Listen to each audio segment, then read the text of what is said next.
Hello children, we are back to chapter 2 linear equations in one variable of standard 8.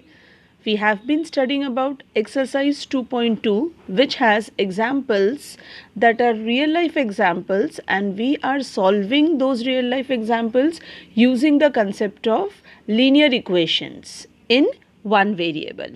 Let us continue with it. Now we are on to question number 7. Here the question number 7 reads as, the sum of three consecutive multiples of 8 is 888. So children, you have three consecutive multiples of 8. You have to find the multiples. Now on the screen on the right hand side, bottom side, you will see that certain examples, the numbers are written. Okay, now if you look at the number, they are 16, 24 and 32. All the three numbers, they are multiples of 8. This you already know. Now in our question, we are told that there are three consecutive multiples of 8. For your understanding, I have taken these three numbers, 16, 24 and 32. Any three consecutive multiples you have to consider. Once considered, let me consider the first number to be x. So I have written x in front of 16. In that case, what will be, rather how will you represent the next number? The next number is 24. We all know that it is 8 more than 16. So as 16 is x, 24 becomes x plus 8. So now these two are the consecutive numbers which are multiples of 8. But we want three consecutive, so one more we have considered, that is 32. Now let us try to relate this 32 to 16. 32 can be written as 16 plus 16, but our 16 is x. So we have represented 32 as x plus 16. In short, if we are supposed to consider any three consecutive multiples of 8, we are going to start with x, then the next will be x plus 8, next to it will be x plus 16. Now if I change a little bit, I change the condition and I tell you to guess three consecutive multiples of 7, then they will be x, x plus 7, x plus 14.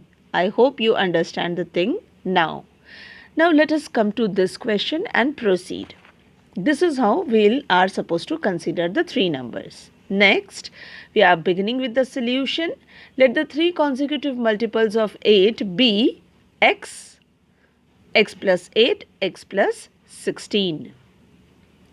Now the statement goes as, the sum of the three numbers, all the three numbers are considered x, x plus 8, x plus 16, and we are taking the sum of it. The sum of it gives you 888. So we have converted the given mathematical statement. Now we can solve it out. You can see there are 3x. We have opened the bracket, x plus x gives you 3x, and then we will add this 8 and 16. So the next step is 3x plus 24, which is equal to 888. 24 is transposed on the other side. Then we get 3x equal to 864. It is written dividing both sides by 3. It is actually transposing 3 to the other side. When you transpose 3 to the other side, you get it as x equal to 864 upon 3, which is nothing but 288. This is our first multiple of 8. Now we have to find the next two multiples. So it will be x plus 8, that is 296, and x plus 16, that is 304. So our multiples of 8 are 288, 296 and 304.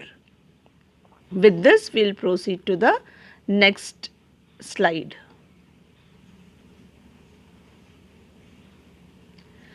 Three consecutive integers are such that when they are taken in increasing order and multiplied by 2, 3, 4 respectively, they add up to 74.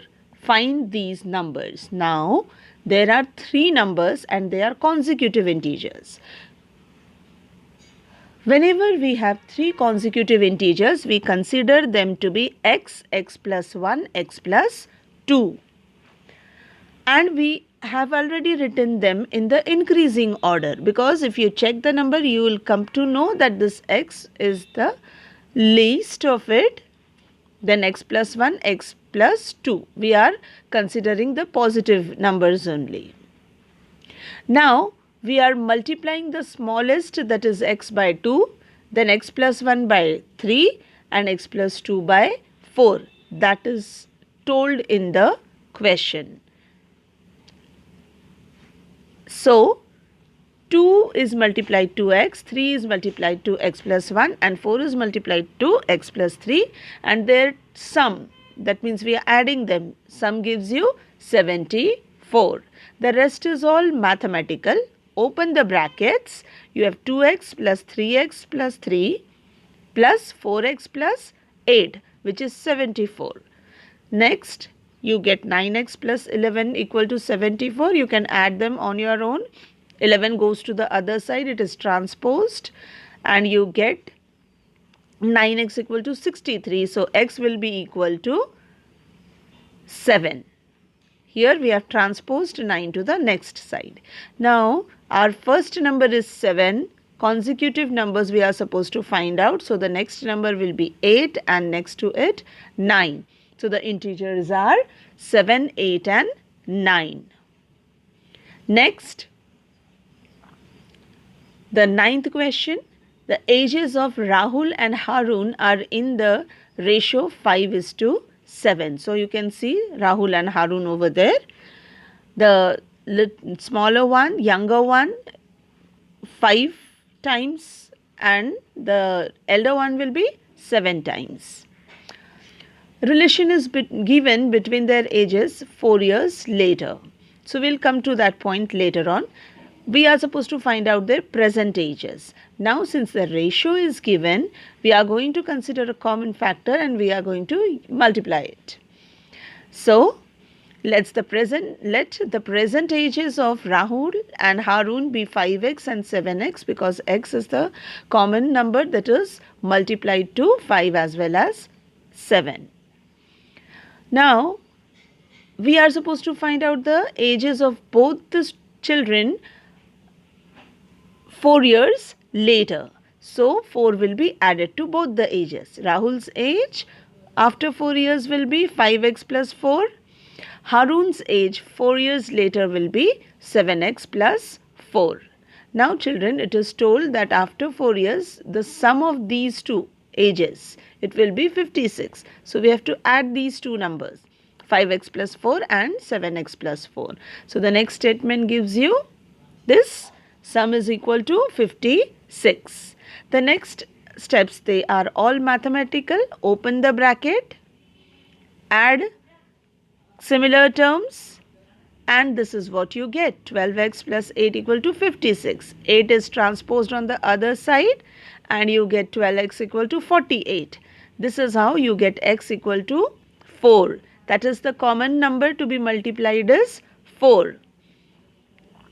But their present ages, they were 5x and 7x. So, let us find out the ages. Rahul's present age, it is 5 into 4, which is equal to 20 years. And Harun's present age, it is 7 into 4, which is 28 years. This is how we get the ages. Another real life example. Here, it is something like your class situations. The number of boys and girls in a class are in the ratio 7:5. The number of boys is 8 more than the number of girls. What is the total class strength? Now here, again the ratio is given, so we have considered the common number to be multiplied as x. So, the number of boys will be 7x and the number of girls, it is 5x. Let's move to the next condition that is given. The condition is number of boys is equal to 8 more than the number of girls. So this 8 is to be added to the number of girls. Whichever is less, we add the number to it. Here the number of girls, it is less, so we have added 8 to it. So the statement mathematically, it is now written in this graphical way. It is number of boys equal to number of girls plus 8. Now the number of boys, it was 7x. So we can substitute it as 7x equal to number of girls, that is 5x plus 8. The statement will become 7x equal to 5x plus 8. So this is what we get. Transpose 5x on the next side and you get 2x equal to 8. And when you solve it, the common multiplier here, it is 4. The number to be multiplied to both. Number of boys, it is 7x. So it comes out to be 7 4s are 28. And number of girls, it is 5x. So it comes out to be 5 into 4, that is 20. This is how we have learnt a lot about real life application of linear equations in one variable. We have more examples to come. Let's wait for the next videos. Thank you for now.